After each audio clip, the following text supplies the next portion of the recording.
What is going on, guys? Welcome to Greggles TV Daily, your source for daily tech news. Make sure you subscribe so you know what's going on in the world of tech. How is everyone doing? It's the end of the week. You're getting ready for the weekend. Hopefully you get some great plans, including watching my videos this weekend. Obviously, you got 4 new videos coming out this weekend for you guys.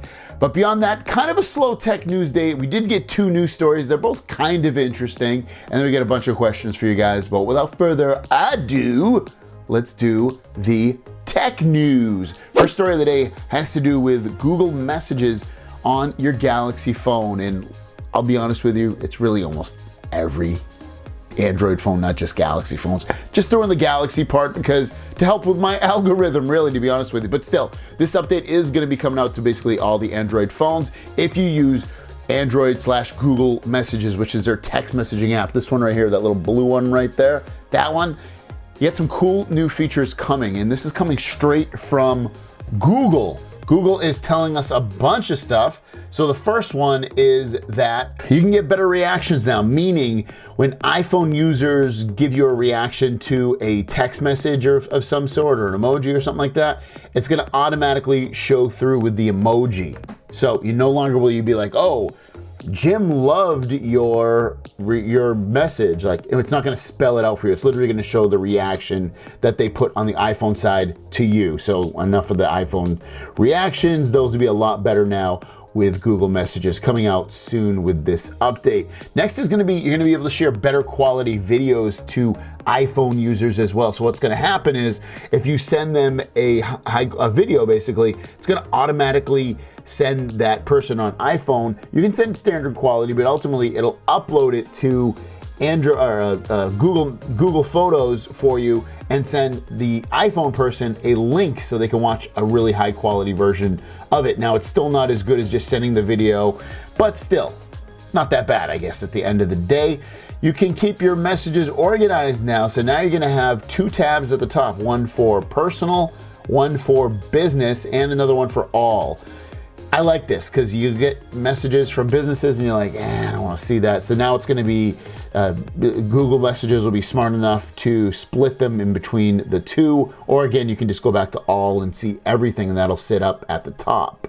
Also within this update is you can now set up gentle nudges that can remind you to reply to message you may have missed or needed to follow up so that nothing important slips through the cracks. This will roll out to English users around the globe first.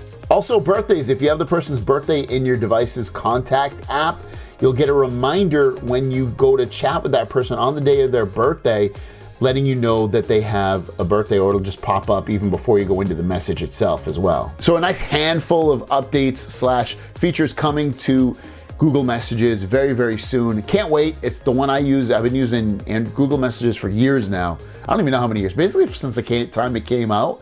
What about you guys? Is that your main messaging app for texting or not? Let me know in the comments down below. Now, we talk about crazy folding, flipping Samsung phones all the time. We did just yesterday as well.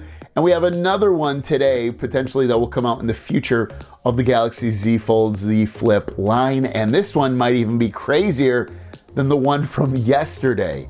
Again, this information is coming out of Let's Go Digital, and they are showing off this phone, the Galaxy Z Slide with transparent folding display. Samsung is working on a unique extendable smartphone with a rotating screen. The display can be made transparent for extra possibilities. When you look at it at first through these first couple of screenshots, you're like, you know what? It doesn't look too crazy. I mean, you do see that it has a sliding display and it's rotatable to laptop mode, which could be very helpful for getting work done or enjoying content on videos and social media. It's got under display front and rear cameras, which hopefully will be a lot more improved than what they have now with the front one on the Galaxy Z Fold 3. But then also you got this transparent folding display that supports S Pen if need be, that you can kind of see through basically. So you sit on the screen on the right, you'll have something, and then on the left, you'll have your transparent display that you can see through, maybe to get AR directions, augmented reality, and use it that way. And I think that's a cool use case, is to have not only a regular screen that you've seen before, but also have kind of an augmented reality type display that gives you directions, but you can still see the front of the road for you, or shows you landmarks when you're looking at reviews for restaurants and places to go. I can see some cool use cases for that without having to give up your main display. What do you guys think of this? Is this cool? Is this crazy? Is this something you'd be interested in at all? Let me know in the comments down below. With that said, let's get into the Q&A portion of the video and drop that beat.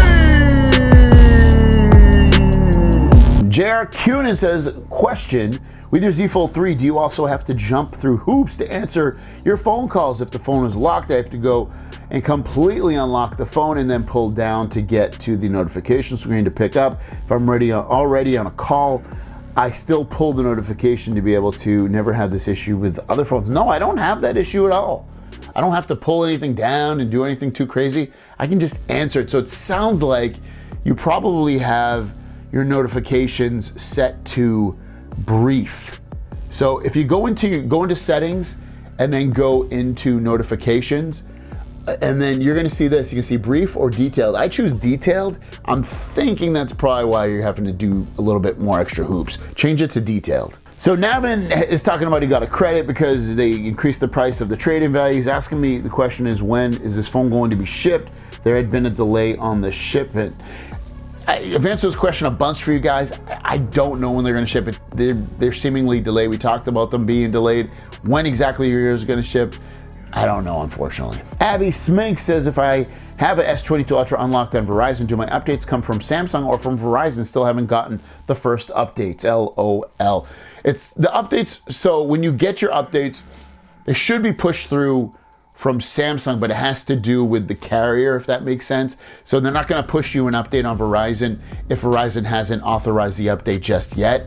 So it still should be coming from Samsung, but ultimately they have to get it approved with Verizon first. Abid says, will GOS update come to the old flagships? So the Note phones aren't affected. I talked about that. S phones are affected. You've got to assume that it's going to come to the S update, S phones as well that are 10, 20, 21, 22. 22, yes. It should come to the other phones. Yeah, I haven't heard about them, but you'd have to guess it would. Abid says, why is S22's haptic feedback feel weaker and worse than my S20 Ultra? So I actually have a video about that coming out very soon on how to improve it or fix it.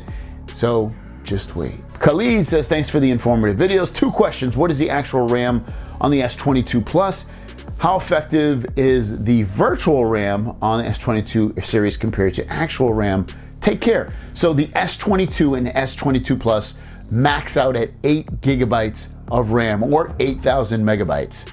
So I know you put MBs, I think you meant GBs, but 8,000 megabytes, but ultimately 8 gigabytes total max RAM on those phones for the 22 and 22 Plus. How effective is the virtual RAM? I honestly don't know how effective. I never did a test of like saying, oh, it makes performance better or keeps apps open longer. Physical RAM is always going to be better than virtual RAM, but it should help a little bit with performance. And our last question comes from Dave. Hey Greg, do you think Samsung will have a smaller budget phone under 6 inches in the future? I've got the S10e and love it, but updates are ending next year. Thanks for your advice.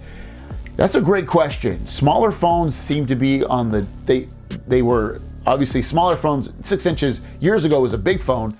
Now it's a small phone. And yeah, right, a lot of the small phones aren't really that popular anymore. You're probably better out, well, you probably want a Galaxy phone, but you could obviously get the mini iPhone. Other than that though, like I don't keep too much traction on the real budget phones from Samsung. I'm not talking about the Galaxy S line of phones. I'm talking like the A line, the M line, like those type phones. They might have a smaller one on there, but I don't remember them having a smaller phone. But I think you'll be kind of surprised when you get something like an S22 now. The screens are kind of, I mean, even though the screen might be like 6.3 inches or 4 inches or something, or 2 inches, it still feels small because they have so much screen to body ratio that it's not that bad. Other than that, I don't have a good answer for you on a small budget Android phone. Thanks for watching, guys. If you have a question, leave it in the comments down below. Don't forget to enter our giveaway. Link down below. Have a great day. Hope you enjoy your weekend and come back to this channel to watch our new videos that'll be out this weekend as well. And we'll see you down the road. Peace.